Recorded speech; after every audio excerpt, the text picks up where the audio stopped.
واتمنى لكم يعني الكورس يكون موفق، واتمنى لكم التوفيق عامة في حياتكم العملية والدراسية، وإن شاء الله يكون في منفعة متبادلة للطرفين. وبرحب بحضراتكم مرة تانية. For people who are not speaking Arabic, initially I welcoming all of you and wishing you a successful course to be beneficial for both sides, and I wishing you successful clinical life and study life. Welcome again. Today we'll start with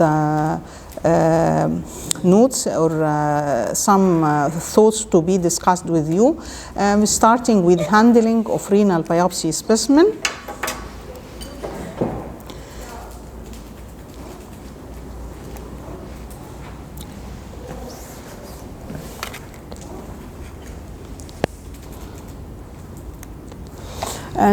Items included in this session including the sampling, adequacy of biopsy, fixative and transport media, clinical information indispensable to the pathologist, renal biopsy sample preparation, light microscopy, immunofluorescence microscopy, electron microscopy, and then small hints about renal transplant biopsy. After that we have idea to discuss about renal biopsy interpretation and the renal biopsy report. For the sampling, renal biopsy, a relative safe medical procedure, has gained considerable importance for the diagnosis of medical renal diseases. A close cooperation between nephrologist and the pathologist is required for obtaining relevant and accurate information from the renal biopsy. How to get the sampling or how to get the biopsy? Usually biopsy is get through a needle. And this is a renal tissue core is obtained by spring-loaded automated cutting needle with or without ultrasound guidance. يعني هنا بتبقى في ده الريموفال بايوبسي نيدل وده الجايدد نيدل وده الكور الانسايد for the sampling, from where, how can people in dealing with this take the biopsy? Lower pool of the native left kidney and the most visible or accessible pool of transplanted kidney are utilized for renal biopsy. For adults, there are two size gouge needles, 14 and 16. Suitable considering the internal diameter of 900 to 1000 micron. This is for the 14 gouge, and for the 16 the internal diameter is 600 to 700 micron. A smaller needle of 18 gouge, finer needle with internal diameter of 300 to 400 micron may be used for children younger than 8 years. The average diameter for the normal glomerulus in adult is ranged from 200 to 250 micron.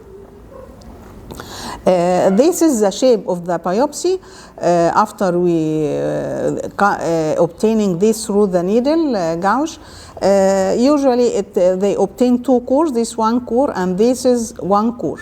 This is after preparation and handling through multiple processes at the pathology lab. At this core biopsy, you have this large structure here and here and here. Those are glomeruli. And this other small diameter with empty lumen, this is our renal tubules. So when we have both glomeruli and renal tubules, so this section is through the renal cortex.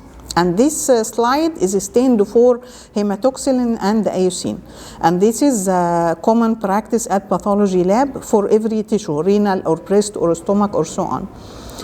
Adequacy of biopsy, when we get this biopsy, we should be sure that this is have glomeruli that allow diagnosis, because this is not an easy thing. This is operation and the hazard that the patient exposed to. So it should be adequate biopsy. And what we mean by adequacy at the pathology? هو السهم اللي بشاور بيه ده مش واضح عندهم في حد كده كاتب نوت، يعني انا لما بعمل بالسهم كده ده ما بيبقاش واضح عندنا، واضح ولا موجود؟ Adequacy of biopsy. A minimum diagnostic sample size varies with a specific diagnosis. For most of the light microscopic assessment, a number of 8 to 10 glomeruli are considered adequate. Some circumstances like focal segmental lesion, this required up to 25 glomeruli may be required to make 25 glomeruli may be required to make an accurate diagnosis of focal lesion like FSGS، وده اللي هو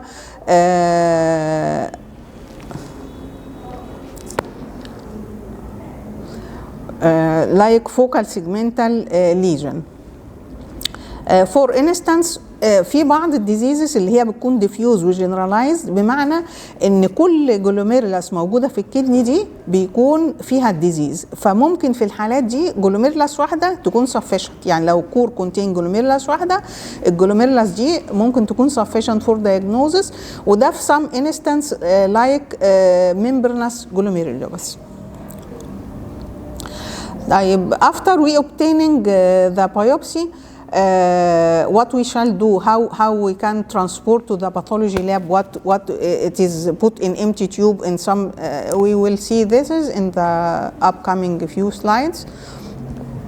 Fixative and transport media. For light microscopy, the most common used fixative for light microscopy is 10% buffered formalin, which provides good morphological details and allow immunohistochemical or molecular studies. Fixation, the common use is 10% buffered formalin. Other fixatives like 4% paraformaldehyde could be used. It provides superior molecular stabilization for subsequent IHC or in situ hybridization. IHC, I mean with immunohistochemical studies.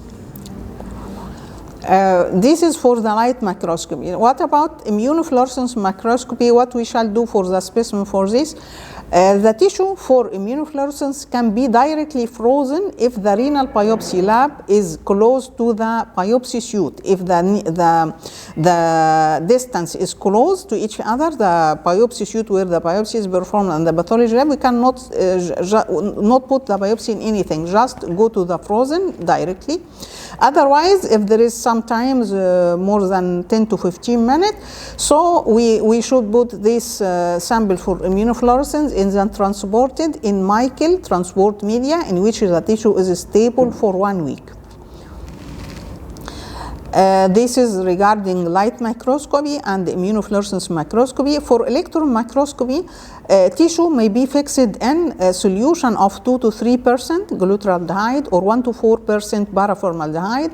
Glutaraldehyde needs to be refrigerated. After we put in the fixative, put the container with the sample and the fixative, glutaraldehyde at the fridge. Glutaraldehyde needs to be refrigerated. Fixation allowed for few hours before removing the tissue for further processing. In case where the sample processed for EM doesn't show any glomeruli, and this is not uncommon, many times after we put the sample for EM and we go to examine the semiscent section, we find that this is not sufficient. We don't go proceed to the whole process until we are sure that the core have a glomerulus. So when the core haven't, the sample for EM didn't contain glomeruli, tissue from paraffin block may be reprocessed for EM. After we making the work for light microscope, we extract the core again from the paraffin block and reprocessed it for electron microscopy. This will be good enough for electron density deposit. This is the sample. This is the data that we can obtain after retrieval from the paraffin block, but several cellular artifacts may be result. Now, clinical information is dispensable to the pathologist, the absence of adequate clinical information seriously hinder with any meaningful evaluation of renal biopsy. Ideally, the renal biopsy should be accompanied by a field requisition form. Such like a detailed clinical history, including past medical illness, recent laboratory values, with particular emphasis on urine analysis, biochemical parameters like urea, creatinine, total protein, cholesterol, serological investigation like ANA, DS, double-strand DNA, ANCA, C3, C4, and anti-GBM. The viral marker is very important. The common viral marker like hepatitis B, hepatitis C, and HIV. This is a commonly examined viral particle, but the viral particle list is so long and is very, very important for the renal biopsy and renal clinical data. Other many data also, everything with its entity will be discussed further.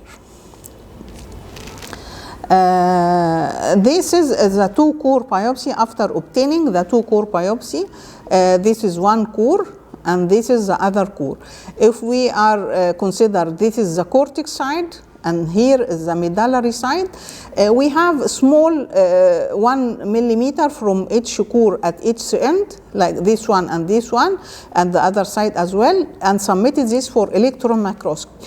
And then if we can have this for immunofluorescence, this segment from this core, and this is for the light microscope, we oppose at the other core. So make this for light microscopy and this is for immunofluorescence microscopy.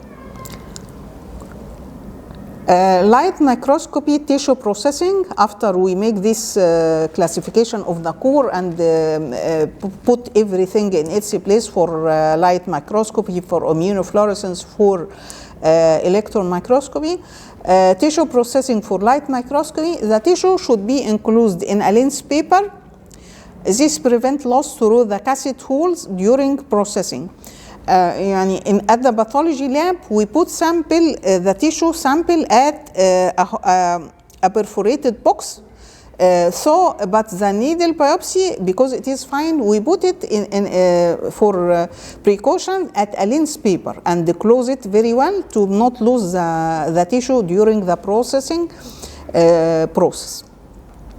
Automated tissue processor have small sample cycles, and renal biopsy tissue should be processed with other biopsies using this protocol. What I mean by this? Usually we put the tissue sample at solution, different solution, formaldehyde, alcohol, and xylene, and so on, a lot of fluids for 18 hours. And after that, when we got tissue is suitable to be cutted and stained, have another 6 hours, but in the tissue processors there are a short process time, maybe 6 to 8 hours. So urgent renal biopsies like sample from ICU or from early post-transplant or AKI should be use this short processing protocol. Sectioning and staining after processing at these different solutions through this 18-hour cycle. Serial sectioning at 2 to 3 micrometer is critical for accurate evaluation of renal biopsy material. Various schemes are used involving 10 to 15 slides with alternating hematoxylin and iosine stain, periodic acid Schiff stain, Jones silver stain, and the trichrome stain. This is example of a section stained for hematoxylin and iosine. At the middle, this is a very nice glomerulus with a beautiful photo. We have here, this is the Bowman's capsule, and in the middle is the vascular shaft, and here is juxtaglomerular apparatus, and the surrounding here is the renal tubule. This is H&E slide. If we notice to the outline of the tubule here or the Bowman capsule, we notice that it is will not delineated Here, no delineation at this renal tubule or at the Bowman's capsule or at the glomerular capillary wall. This is another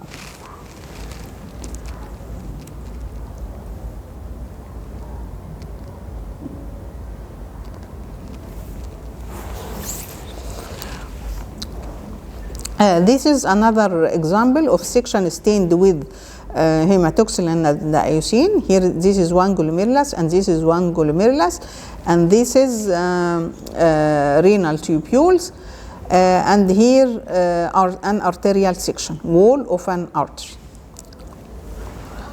This is also section of hematoxylin and iosine, but this is at more high power. Also, we can notice here that the Bowman's stain, Bowman's capsule, and the renal tubular margin and the glomerular capillary was not highlighted. This is another example for stain for hematoxylin and iosine. In this case, we notice that the character of the mesangial or this stuff is changed for, and this glomerulus is remarkable for immune deposit. So immune deposit has a different signal at hematoxylin and iosine. This is the normal mesangium, and but this is, we have here immune deposit. This is a periodic acid chef stain that have the common name of PAS stain. If we are looking to the basement membrane here of the renal tubule, it is well highlighted by the PAS stain, so stained here, well-defined basement membrane of the renal tubules. And the Bowman capsule is very well highlighted by the PS or periodic acid chef stain, and also the mesangium is stained highlighted with this PAS or magenta color, purple color. This is another example for PAS stain. We can notice that the PAS or PAS stain, periodic acid shift, make very well highlighting of the basement membrane of the kidney. This is the Bowman's capsule or Bowman's basement membrane. This is the renal tubular basement membrane, very well highlighted. And here and everything, perfect PAS slide, and this is capillary basement membrane. And for this arteriole and these small arteries, it is studied for hyaline deposit, like here and like here, that are PAS positive. This is the Jones mesanamine silver stain, and also like the PAS stain make highlight the basement membrane of the kidney, like the Bowman's capsule is very well highlighted, the tubular basement membrane is highlighted, and the glomerular capillaries is highlighted. This is another silver mesanamine stain. We notice that the capillary lobes are very well highlighted, the Bowman's capsule is highlighted, and the tubular basement membrane is also highlighted. Mason trichrome stain we used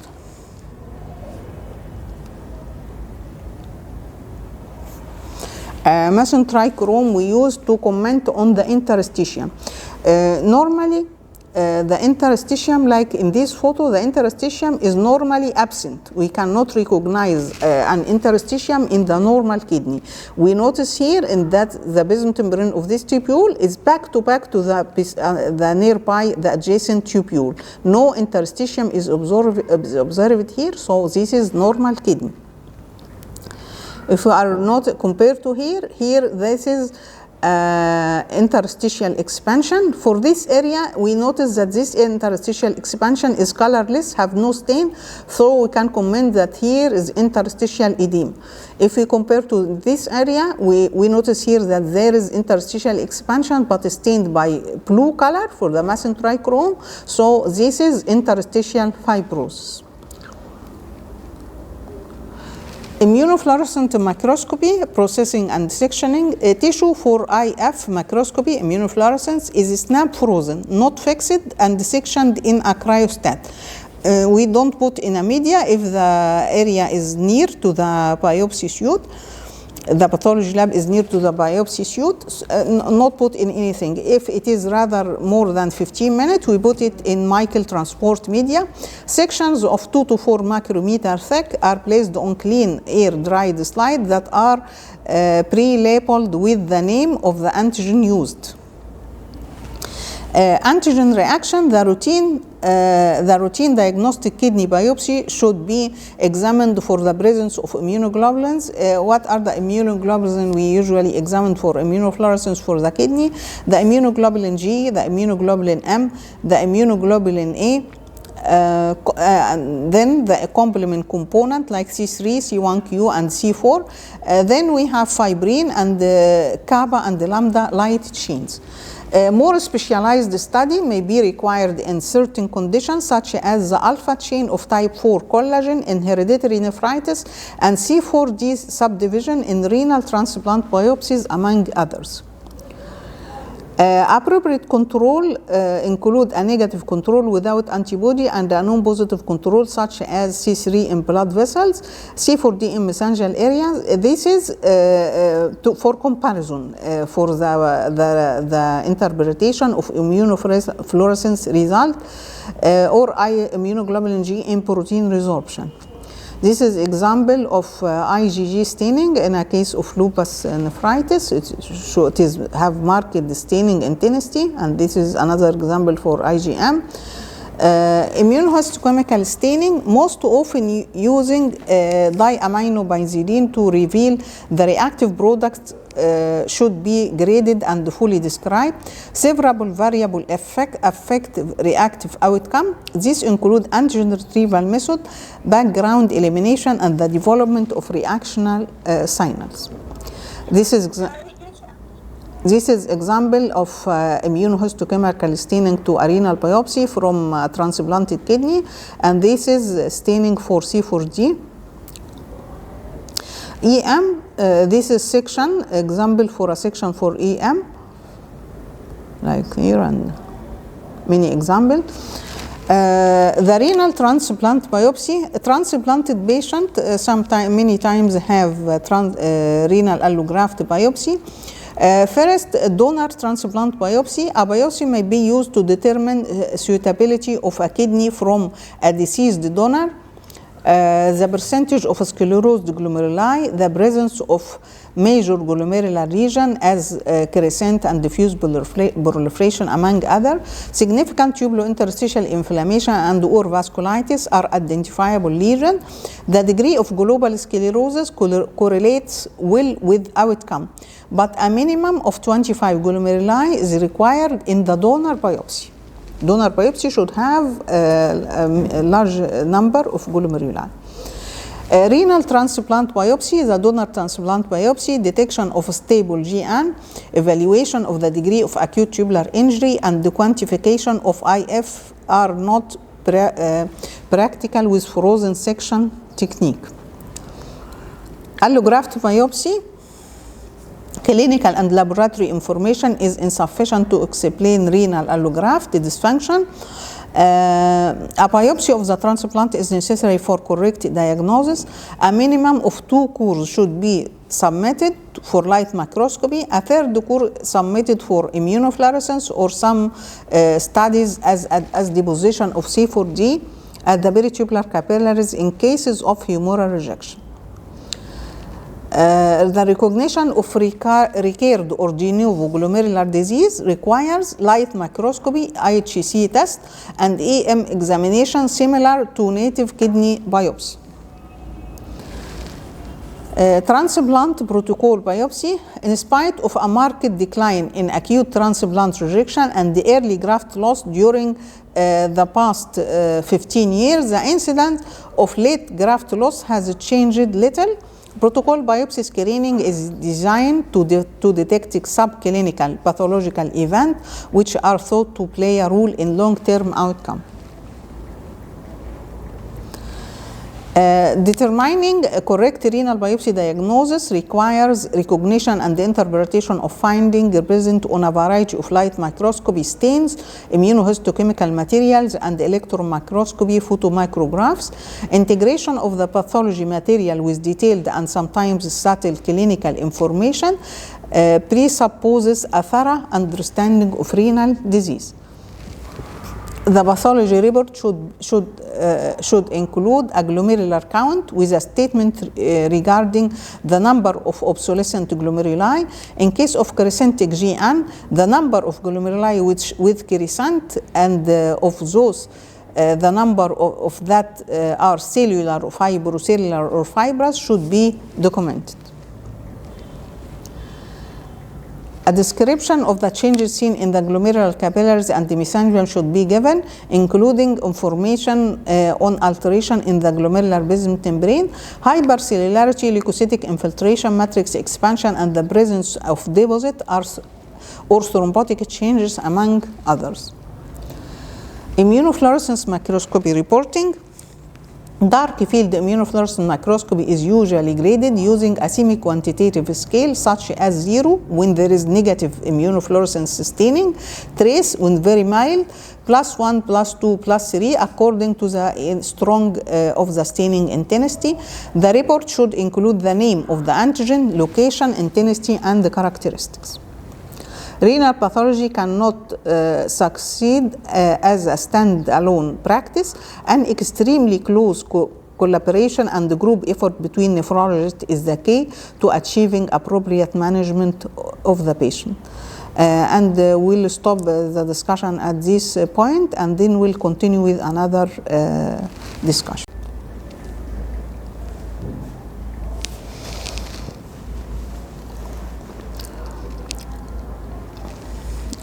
For glomerular disease, we'll have idea about the normal renal anatomy, characteristic of the stains and immunological studies, pathogenetic mechanisms involved, clinical setting in which biopsy is performed, correlation between clinical syndromes in nephrology and glomerular lesions. في معمل at the pathology lab, usually we have received surgical specimen. For example, we have a specimen with breast mass and core of this mass, or excision biopsy, or polyp at the stomach or the rectum, and like this. But at the nephrology clinic, what are the symptom or the complaining of the patient, or what are the clinical manifestation of glomerular disease categories? Glomerular disease categories involving the following manifestation.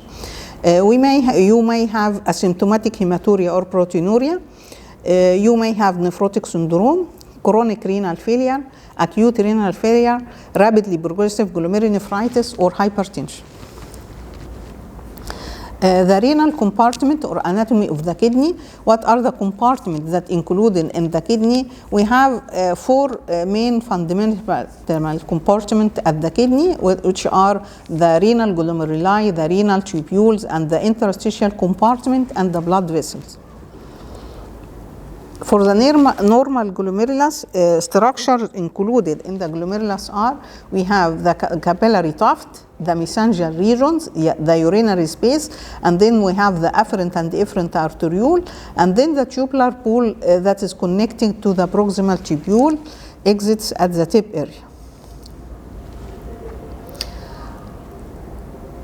This is a photo for a section from the renal cortex. We have this glomerulus.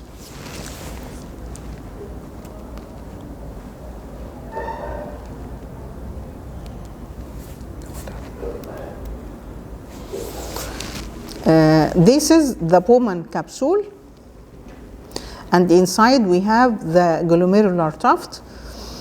And this glomerular tuft is connected with this pink material, which is the mesangium, and this is the renal tubules, proximal convoluted tubule of the renal cortex.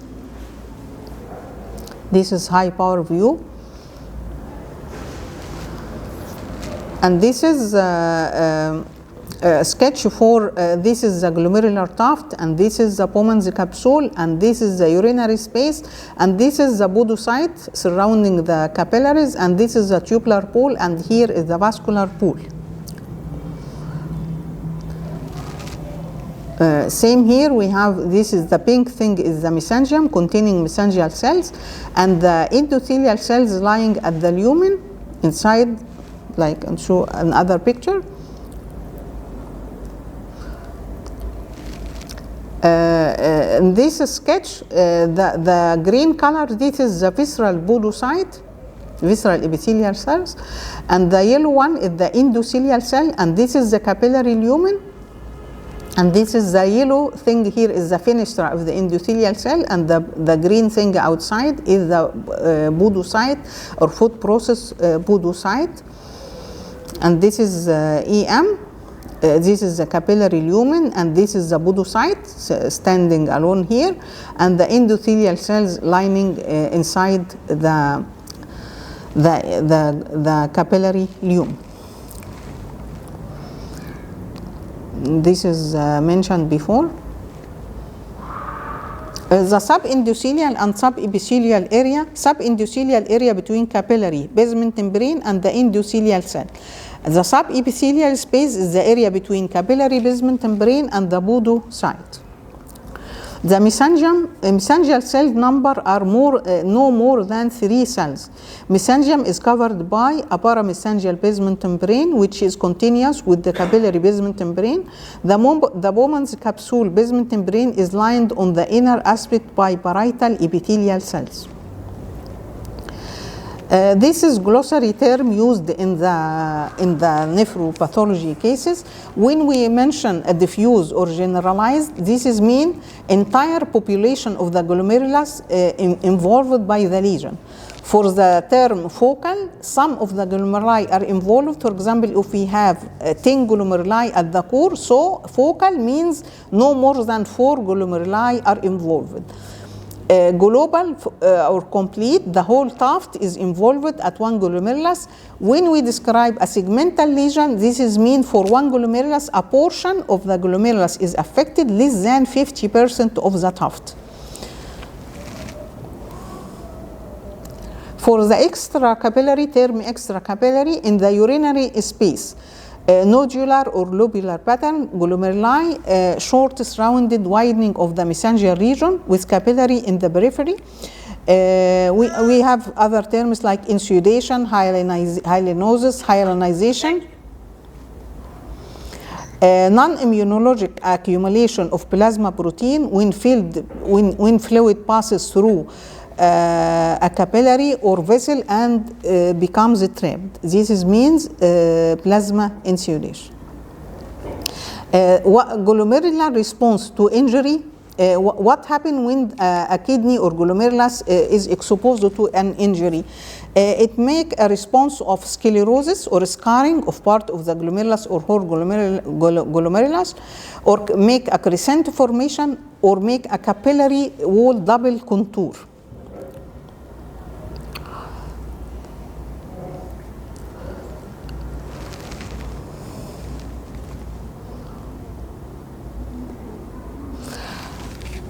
Electron microscopy for native kidney localize the deposit, identify the deposit substructure, assess the presence of glomerular substructure, intracellular or extracellular morphology, inclusion or infiltrating material.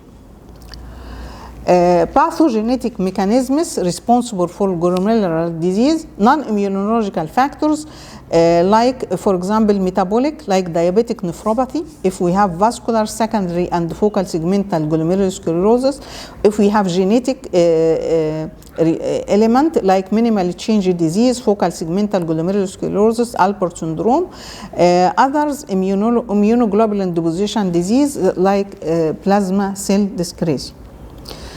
For immunological etiology, antibody-mediated deposition of circulating immune complexes antibody bind with planted antigen in situ formation, or antibody bind with fixed antigen like anti-GBM disease, or the other mechanism of cell-mediated.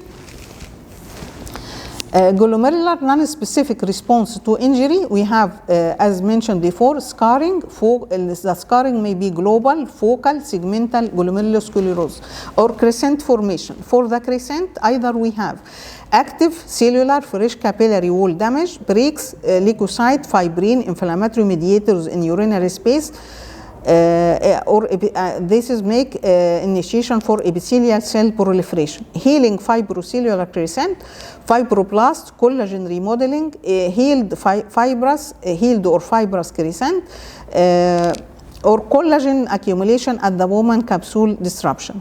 Capillary wall double contour, mesangial migration and interposition of endothelial cells at the subendothelial injury, mesangial cell migrating along the capillary wall, mesangial and endothelial cells make new extracellular matrix of the basement membrane.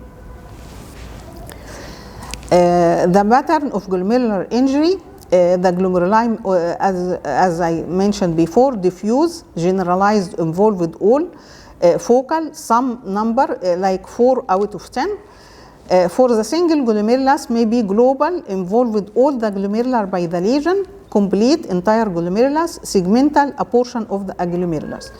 The term hypercellularity or proliferation, if we have mesangial cells at an area more than 3 cells.